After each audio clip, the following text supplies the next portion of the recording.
আকাশবাণী গুৱাহাটী উপন্যাস পাঠ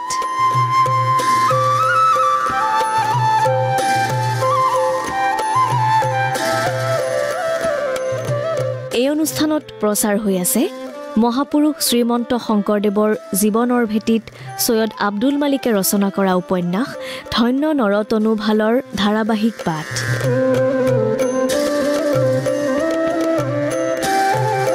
উপন্যাসখনিৰ পাঠ আৰু প্ৰযোজনা ঋতুপৰ্ণ দাসৰ এয়া শুনক ধন্য নৰতনু ভালৰ ধাৰাবাহিক পাঠ ধন্য ধন্য কলিকাল ধন্য নৰতনু ভাল ধন্য ধন্য ভাৰত বৰিষে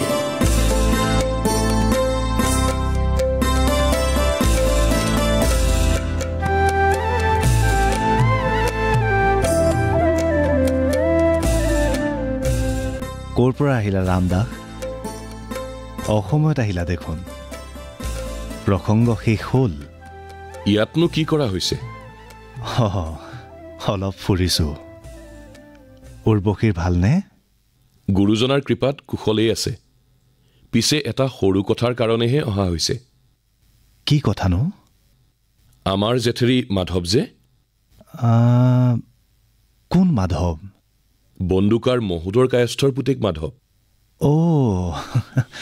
মাধৱে বোলে বহুত পঢ়া শুনা কৰি আজিকালি কিবা বেহা বেপাৰ কৰি ফুৰে ক'ত আছে মাধৱ এইফালে আছে গুৰুজনাই অনুমতি দিলে মই ইয়ালৈকে লৈ আহিব পাৰোঁ বৰকণাগিৰিৰ ল'ৰা মাধৱ মোৰ ওচৰলৈ আহিবলৈ আকৌ কিহৰ অনুমতি লাগে মানে মাধৱ আমাৰ মতৰ নহয় শাক্ত আনিম জানো শাক্তই হওক বা বৌদ্ধই হওক মনোবাইৰ পুতেক মাধৱ ল'ৰা মানুহ মোতকৈ 2 বছৰৰ সৰু পঢ়া শুনা কৰি গুণী জ্ঞানী হৈছে লগ পালে মই ৰং পাম মই লৈ আহিম তেনেহ'লে পিছে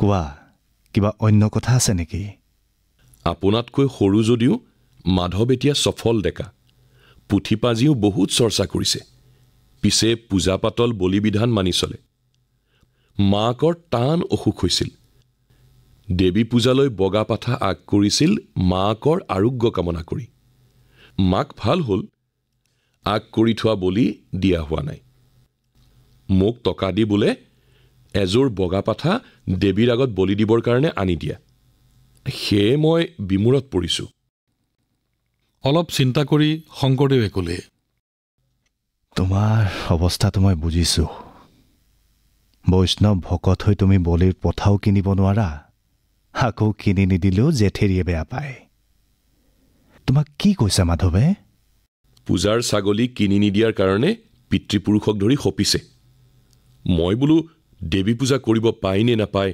দেৱী পূজাত বলি দিব পায় নে নাপায় আমাৰ গুৰুজনাৰ লগত এবাৰ মুখামুখিকৈ বহি আলোচনা কৰি লোৱা গুৰুজনাই যদি বলি দিব পায় বুলি কয় মই বগা পাঠা কিনি আনি দিম আমি পিছে যি নাম ধৰ্ম লৈছোঁ তাত দেৱী পূজাও নাই বলি বিধানো নাই আমি নিৰাকাৰ ভগৱানকহে পূজা কৰোঁ বলি বিধানেৰে নহয় নাম কীৰ্তনেৰেহে তুমি ভালকে কৰিলা ৰামদাস জেঠেৰী বৈনাইৰ সম্পৰ্কটো দুদিনীয়া ভক্ত ভগৱানৰ সম্পৰ্কটো জনমযুগীয়া নীতি বিসৰ্জন দিব নেপায় ভক্তি ব্যভিচাৰ হ'ব বাৰু এদিন তুমি মাধৱক মোৰ ওচৰলৈ লৈ আহিবা আমি কথা বতৰা হ'ম এৰা ময়ো তাকে ক'বলৈকেহে আহিছিলোঁ তেওঁ নিজে আহি আপোনাৰ লগত বাদ বিচাৰ কৰকহি আপোনাৰ যুক্তি কেনেকৈ খণ্ডন কৰে আমিও চাওঁ মাধৱেও শাস্ত্ৰ অধ্যয়ন আৰু চৰ্চা কৰা বুলি জানি ভাল পাইছোঁ মাধৱে এটা ধাৰণা লৈ আছে আমি এটা বিশ্বাস লৈ ধৰ্ম প্ৰৱৰ্তি আছোঁ মাধৱ ডেকা পণ্ডিত যি পঢ়িছে শিকিছে বুজিছে সেই শেষ কথা বুলি ধৰি লৈছে আমি যি শিকিছোঁ বুজিছোঁ আমাৰ বিশ্বাস সেয়া যুক্তিসিদ্ধ কথা যুক্তি তৰ্কৰে সত্য উদ্ঘাটন আৰু প্ৰতিপন্ন কৰাটো দুখনীয় কথা নহয় কিন্তু তাকে লৈ গৰ্ব অহংকাৰ কৰাটো শুভনীয় নহয়।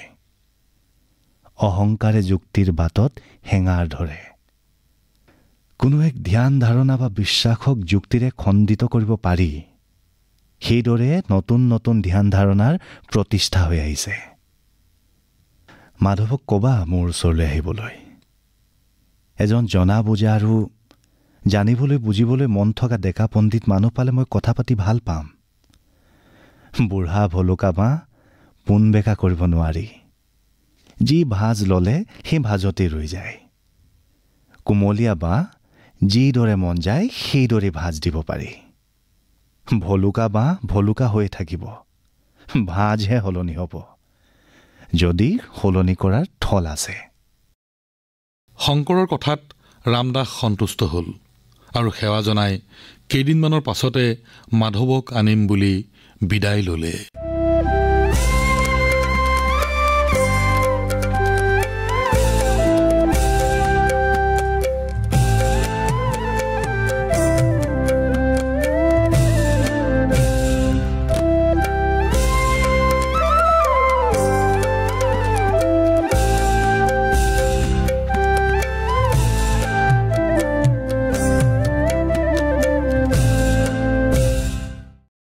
হয়ত খাই কৈছোঁ কথাটো, মই কাকো নকওঁ, তই এইকণ সহায় কৰ। মদনে ক'লে, সহায়নো নকৰিম কেলে? পিছে কথাটো তই যিমান উজু বুলি ভাবিছ সিমান উজু নহয় একা। এনেই বনৰীয়া হাতীৰ কথা, তাতে বিয়া গুম হাবি, তাতে ৰজা সলনি হৈছে। আগৰ চুতীয়া ৰজাৰ দখল এইফালে নোহোৱা হ'ল। এতিয়া উজনিৰ এই গোটেই ভূ-ভাৰতৰ ৰজা হ'ল আহোম ৰজা, চুহুংমুং ৰজা। হেন্দু হ'ল, স্বৰ্গনাৰায়ণ নাম লৈছে, ৰাইজৰ বেলেগ বেলেগ খেল পাতিছে। সেইবোৰ সকলো শুনিছোঁ, ক'ব পাৰোঁ। পিছে ৰজাই আৰু হাবিত সোমাই হাতীৰ কোনে কি কৰিছে চাই থাকিবহিনে? কৰোঁ বুলিলে তহঁতে কি কৰিব নোৱাৰ? ৰহপুৰে তামোল এখন কাটি মদনকো দি ক'লে, কথাটো তই বুজা নাই। অতদিনে এই নাৰায়ণপুৰ, ধলপুৰ, বিহপুৰৰ হাবিত কিমান হাতী আছে, কিমান গড় আছে, কিমান ভালুক সৰপহু আছে কোনে লেখ লৈছিল? পিছে এতিয়া আহোমৰ ৰজা হ'ল। ৰাজ্যখনো ৰজাৰ, মাটিও ৰজাৰ, পানীও ৰজাৰ, হাবিও ৰজাৰ। হাবিৰ হাতী ভালুকো ৰজাৰ, চৰাই চিৰিকটিও ৰজাৰ। আৰু হাতীটো কিবা সোণৰ টেমিটো নে বোলে চুৰিয়াৰ খোচনাত সুমুৱাই লুকুৱাই থবি? এইখন বিয়া গুম হাবি, ভিতৰ সোমালে জোন বেলি একো নেদেখি, পিছে তাৰ মাজতো হাতীৰ গা জিলিকি থাকে। আৰু বনৰীয়া হাতীৰ কেতিয়া জঁক উঠে, কেতিয়া সিহঁতে পাল খায় কোনে ভূ ৰাখে? জানই দেখোন হাবিৰ হাতী কেতিয়া বনৰীয়া হয়। তেতিয়া সিহঁতে নৈ, পৰ্বত, খাল, বিল একো নেমানে। হেমেজু কাণৰ শতাইদি বৈ নাহে মানে সিহঁত বলিয়া হৈ থাকে। হাতী হেমেজু বৰ ভাল গোন্ধায়, বনৰীয়া ফুল গোন্ধোৱা দি গোন্ধায়। হেমেজুৰ গোন্ধ পালে হাতী আৰু উন্মত্ত হয়, বলিয়া হয়। তেতিয়া বাৰু বলিয়া হাতীৰ পিঠিত উঠি হাতীৰ কাণৰ শতাৰ পৰা কোনে হেমেজু গোটাব? বলিয়া তিওৱা হাতীৰ কাষেদি যাবলৈ কেইবা তাগদ আছে কাৰ? মই সেইটোহে তোক কৈছোঁ, ৰজাৰ ঘৰলৈ ভয় কৰি কথাটো কোৱা নাই। ৰহপুৰে ক'লে, তই হাতী ফান্দি কত কালৰ পৰা বনৰীয়া হাতী ধৰি ৰজাৰ ঘৰত দি আহিছ। ঘৰতনো বাৰু এচুঙা হেমেজু ক'ৰবাত লুকুৱাই থোৱা নাইনে? এইবুলি ৰহপুৰে হাঁহিলে। তহঁত টেকা ল'ৰাবোৰ কোনকি হাতী দেখিলে আগপাছ সকলো পাহৰি যোৱা বনৰীয়া হাতীৰে একেও। হাতীটো ইমান ডাঙৰ পৰাণী এটা, পিছে তাৰ গা তোৰ সমানে বুদ্ধি নাই। নহ'লেনো মাইকী হাতীজনীয়ে মখনাটোক ফান্দিৰ ফান্দত পেলাই বন্দী কৰাইনে? আৰু মখনাটো সেই কুনকিৰ সুৰত ফান্দ জুৰিয়ে আছে নে ফুলৰ মালাই আছে, চকু দুটা মেলি নেচাই দিয়ে ফান্দত মূৰটো পাতি। আৰু তহঁত ডেকা ল'ৰাবোৰ ক'ৰবাৰ ৰচকী পখিলা এজনীৰ লচপচ দেখিলি হলি বলিয়া। পিছে মোক কচোন ছোৱালীজনী কোন? কোনে তোক মোহিনী বান মাৰিলে? তই চিনি নেপাবি ৰহপুৰ, অলপ নীলগৰ। তাই মোহিনী বান মাৰিয়েই হওক গা নোচোৱায়েই হওক মোক ভুল নিওৱাটো সঁচা। পিছে মোৰ মনত জুই দি তাই ঘূৰিয়ে নোচোৱা হ'ল। এতিয়া হাতী হেমেজুৱে যাদু কৰি তাইৰ মনটো ঘূৰাব নোৱাৰিলে নহ'ব। তাই অইন কাৰোবাৰ লগতহে উধাও হ'ব। তাইক মূৰফলীয়া কৰিবলৈ হাতী হেমেজু মিহলাই আহুদি নকৰিলে নহ'ব, জানিছ? আহুদি কোনে কৰি দিব? আৰু বা কি কি লাগে? হেমেজু যেনিবা মই দিলোৱেই। এই বিহপুৰৰ নৈপাৰৰ ফালে যে দ মেটেকানি নামে মাছমৰীয়া গাঁওখন আছে, তাতে ফেচুলুকা বুঢ়ী নামে বুঢ়ী এজনী আছে। মোহিনী বান মৰাত আৰু আহুদি কৰাত ফেচুলুকাৰ সমান আৰু অইন কোনো ডাঙৰ বেজিনী নাই। হেমেজু, মকৰা জাল, শুকান পঁইতাচোৰা আৰু মন্ত্ৰ জৰা, শামুক পুৰি কৰা চূণেৰে কিবা আহুদি কৰি তামোলৰ লগত খুৱাব লাগে বোলে, তেতিয়া ফাপে। হেৰো, ইমানবোৰ কৰাতকৈ নাৰায়ণপুৰৰ থানৰ ওচৰতে যে আছে মইনা বামুণৰ ভায়েক অপিন্দৰ, যাদুবিদ্যা বশীকৰণত তেওঁৰ ওপৰত নাই। শিকি এটা দি তোৰ পেটৰ কথাটো ভালকৈ খোলোচাকৈ বুজাই কবি। এনেকুৱাকৈ ধূলিৰ মন্ত্ৰ জাৰি দিব, তই গৈ মনে মনে ছোৱালীজনীৰ নঙলা মুখত ছটিয়াই থৈ আহিলেই হ'ল। চাবি, পিছদিনাই তাই নিজে আহি তোৰ ঘৰৰ ভিতৰ সোমাবহি। কতৰ তেনেকুৱা কৰিছে।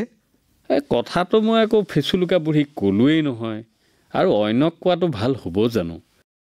মদনে ক'লে। ৰহপুৰে ক'লে, হওঁতে কথাটো হয়। তই কিবা ভাব বুলিহে মই কোৱা নাই, নহ'লে মই তোক আৰু এষাৰ কথা ক'লোহেঁতেন। কচোন, কেলেনো বেয়া পাম? তোক বিশ্বাস কৰোঁ বুলিহে মোৰ এইবোৰ কথা তোক কৈছোঁ। ছোৱালীজনী বাৰু ধুনীয়া নেকি? লাজ কৰিব নালাগে, মোক কচোন। অইনে কেনেকুৱা দেখে ক'ব নোৱাৰোঁ। মোৰ পিছে গাই গঢ়ে খোজে কাটলে ছোৱালীজনী বৰ ৰূপহ যেন লাগে। নহ'লে অইন গাভৰু ছোৱালী কিবা নাইনে? শুন, লখিমপুৰৰ গৰিয়াজানৰ ওপৰৰ ফালে পৰ্বতৰ নামনিত কদৰত ফকীৰ থাকে, মুছলমান ফকীৰ। ময়ো মুছলমান বুলি কথাষাৰ কোৱা নাই, সকলোৱে কয়, বহুতে জানে। বৰ ডাঙৰ ফকীৰ বোলে। ফু মাৰি বোলে উৰি যোৱা মৌ একোবাহ ঘূৰাই আনি যিজোপা গছত মন যায় সেইজোপা গছতে বাঁহ লোৱাব পাৰে। পিছে এটা চকু সদায় মুদি থাকে। দিনত মুদি থোৱা চকুটো ৰাতি মেলি শুৱে। তেওঁ যদি ফু মাৰি পানী এটোপা দিয়ে বা ডিঙিত পিন্ধি থকা মণিডালৰ মণি এটা দিয়ে, আৰু একো নেলাগে। যিয়ে যি বিচাৰে তাকেই পায়। তহঁতে হিন্দু মানুহে আকৌ ফকীৰৰ ওচৰলৈ যাবলৈ ভাল পাওঁ বা নেপাওঁ? আমাৰ হিন্দু মুছলমান একো নাই। আমি হিন্দুৰ শাস্ত্ৰবিধিকে বা কি জানো? তহঁতৰ মুছলমানৰ কোৰাণ নেমাজকে বা কি জানো? হাল কোৰবাই এমুঠি খাই দিনকেইটা কটাব পাৰিলেই বহুত। ছোৱালীজনীত যে মন খাইছে অইন কথা নহয়, জানিছ? বোৱাই কটাই ৰোৱাই তোলাই ছোৱালীজনী পাকৈত দেখিছোঁ। আমাক আৰু চাঙত তুলি থ'বলৈ অপেচৰীজনী নেলাগে নহয়, ঘৰ ধৰি খাব জনা ঘৈণী এজনীহে লাগে। ৰহপুৰে দাবী দিয়াৰ ধৰণেৰে ক'লে, ফুকলীয়া ল'ৰাই লপা বুঢ়াই কথা কোৱা দি নকবি হেৰো। হিন্দুৱেই হওক, মুছলমানেই হওক, চুতীয়াৰে হওক, মৰাণৰে হওক, আমাৰ ছোৱালীহঁতৰ তাঁত সোঁত বোৱা কটা, খেতি বাতি কৰা আৰু ল'ৰা ছোৱালী ফুকাই ডাঙৰ দীঘল কৰাত বাদে আৰুনো কি কাম আছে অ'? তোক পিছে মই সঁচা কথাষাৰ কওঁ, আমাৰ জীয়ৰীহঁতে পিছে মন্ত্ৰ আহুদিত ভুল নেযায়। মৰদৰ বাহুৰ বল আৰু সাহ পিত দেখিহে ভুল যায়। সৰুপা কানিয়ালৈনো একে ঢকাই বনৰ বাঘ মাৰিব পৰা কোনজনী গাভৰু বিয়া সোমাব? মোক কিজানি তই মস্কৰাহে কৰিছ ৰহপুৰ। ছোৱালীজনী নেপালে পিছে মোৰ জীৱনটো কিবা হৈ যাব। হেৰো, তয়ে কচোন, হাবিৰ বনৰীয়া হাতী মোতকৈ কিমান গুণ ডাঙৰ? মোৰ গাটো তাৰ ঠেং এখনৰ সমানো নহয়। সেই হাতীকে মই বুদ্ধি কৰি ফান্দ পাতি নধৰোনে? তয়ো পাৰিবি, জানিছ। যাদু মন্ত্ৰ যি কৰ কৰি থাক, তাৰ লগে লগে তাইক হাত কৰিবলৈ অলপ বুদ্ধিও কৰ। ৰহপুৰে মদনক আৰু এখন তামোল দিলে। নিজেও এখন মুখত দি সুধিলে, তই বাৰু কেতিয়াবা ধোঁৱা হাতলৈ যে নতুনকৈ আহিছে শংকৰদেৱ, তালৈ গৈছনে? এদিন গৈছিলোঁ। পিছে তেওঁৰ কথা বতৰাবোৰ আমাৰ লগত নিমিলে। তেওঁ বোলে পূজা পাতল কৰিবলৈ বন্ধ কৰিছে, গোসানী পূজা কৰিবলৈ মন্দিৰলৈও যাব নালাগে বুলিছে। কোনোবা মৰিলেও বোলে পিণ্ড দিয়া, শৰাধ কৰা, দান দক্ষিণা দিয়া এইবোৰো নকৰিলেই হ'ব বুলিছে। কেৱল বোলে নাম ল'লেই ধৰম হ'ব, কীৰ্তন কৰিলেই পুণ্য হ'ব। অঁ, তই তেনেহ'লে শুনিছ।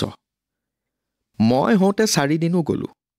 ঘিন ঘান নকৰি মোকো নাম গোৱাত বহিবলৈ দিলে। পিছে মই নাম গুণ নেজানো। ভকতবিলাকৰ লগতে বহি শুনি আছিলোঁ আৰু হাত চাপৰি মাৰিলোঁ। তাতে ভালেমান ভকতনীও দেখিলোঁ। কথা বতৰাবোৰৰ আমাৰ মুছলমানৰ ধৰ্মৰ লগত বহুত মিল থকা যেন লাগিল। আমাৰ যেনেকৈ কোনো জাত কুল, ধনী দুখীয়া, উচ নিচৰ বিচাৰ নাই, আৰু আমাৰ যেনেকৈ ধৰ্মৰ কামবোৰ গাইপতি নিজে নিজে কৰিব লাগে আৰু কোনো পূজাৰী পুৰোহিত নেলাগে, তেনেকৈ হেনো শংকৰদেৱৰ ধৰ্মটো নেলাগে। মই হ'লে দেখিলোঁ, চাবি, কিছুমান দিনৰ মূৰত অইন ধৰ্ম এৰি সকলো মানুহে শংকৰদেৱৰ ধৰ্মহে ল'ব। হেৰু, মই হেন হাতী ফান্দিটোকো ভাল ভাল ভকতৰ একে শাৰীতে বহিবলৈ দিয়াটো কম কথানে? হিন্দু ভকতবোৰৰ লগতে মুছলমানকো ভকত হেন মান থান দি বহুৱাই সোধ পোছ কৰাটো কম কথানে? আৰু কেইবাজনীও জীয়াৰী দেখিলোঁ মতা মানুহেৰে একেলগে হৰিনাম লৈছে। দেখি শুনি বৰ ভাল লাগিল জানিছ। লোকনাথ হাতীবৰুৱাৰ নাম শুনিছনে? আহোম ৰজাই নতুনকৈ পাতিছে। আজিকালি যে ৰজাই বেলেগ বেলেগ খেলবোৰ পাতিছে, আমি পৰিছোঁ হাতী ফান্দি আৰু হাতী ঘাঁহিৰ খেলত। আমিবোৰে বনৰীয়া হাতী ধৰি ৰজা ঘৰত দিওঁ। হাতী ঘাঁহিয়ে ঘৰচীয়া হাতীক খুৱায়, ৰখে। আমাৰ সকলোৰে ওপৰত পাতিছে হাতী বৰুৱা। লোকনাথো ৰজাই পতা হাতী বৰুৱা। এদিন দেখিলোঁ শংকৰদেৱৰ ভকতৰ শাৰীত বহি আছে লোকনাথ হাতী বৰুৱা। ভেম টেম নাই। অইন ভকতৰ নিচিনাকৈ ভাৱ স্থিৰেই বহিছে আৰু নাম লৈছে। অলপ নিলগতে ময়ো বহিছোঁ। কথাষাৰ চিন্তা কৰি চাচোন। মই হ'লোঁ মুছলমান হাতী ফান্দি আৰু মোৰ ওচৰতে ৰজাৰ হাতী বৰুৱা। মোৰ নিজৰে কেনেবা লাগি গৈছিল। আমাৰ মুছলমানৰ হওঁতে এইটো সদায় চলা কথা। ৰজাই গোলামে গাত গা লগাই একে শাৰীতে বহি নামাজ পঢ়ে। পিছে তহঁতৰ হিন্দুৰ সমাজত তেনেকুৱা কথা কাহানি বা চলিছিল জানো? শংকৰদেৱে কম কাম কৰা নাই দেই। আৰু মানুহগৰাকীৰ বয়স হৈছে যদিও তেজ পানী পৰা ঠেকেৰা যেন হৈ আছে। দেখিলেই মূৰ দোঁ খাই যায়।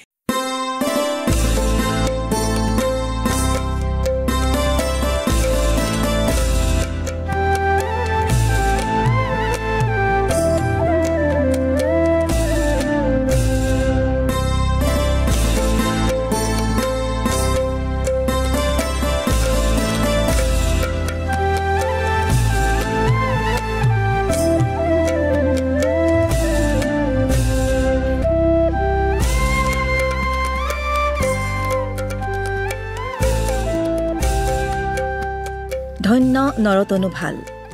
ছৈয়দ আব্দুল মালিক ৰচিত উপন্যাসখনিৰ ধাৰাবাহিক পাঠৰ ৩১ খণ্ডটি শুনিলে। বিভিন্ন চৰিত্ৰত অভিনয় কৰিলে ৰাম দাস, ইন্দ্ৰজিৎ দাস, ৰহপুৰ সত্যজিৎ গগৈ, মদন, উৎপল বৰা আৰু শংকৰদেৱৰ চৰিত্ৰত অভিনয় কৰিলে পৰাগ বৰুৱাই। শীৰ্ষ সংগীতৰ সংৰচনা আছিল উৎপল বৰাৰ। উপন্যাসখনিৰ পাঠ আৰু প্ৰযোজনা ঋতুপৰ্ণ দাসৰ। ধন্য নৰতনু ভাল। উপন্যাসখনিৰ পাঠৰ পৰৱৰ্তী খণ্ডটি শুনিবলৈ পাব অহা সপ্তাহৰ এই একেটা বাৰৰ এই একে সময়তে।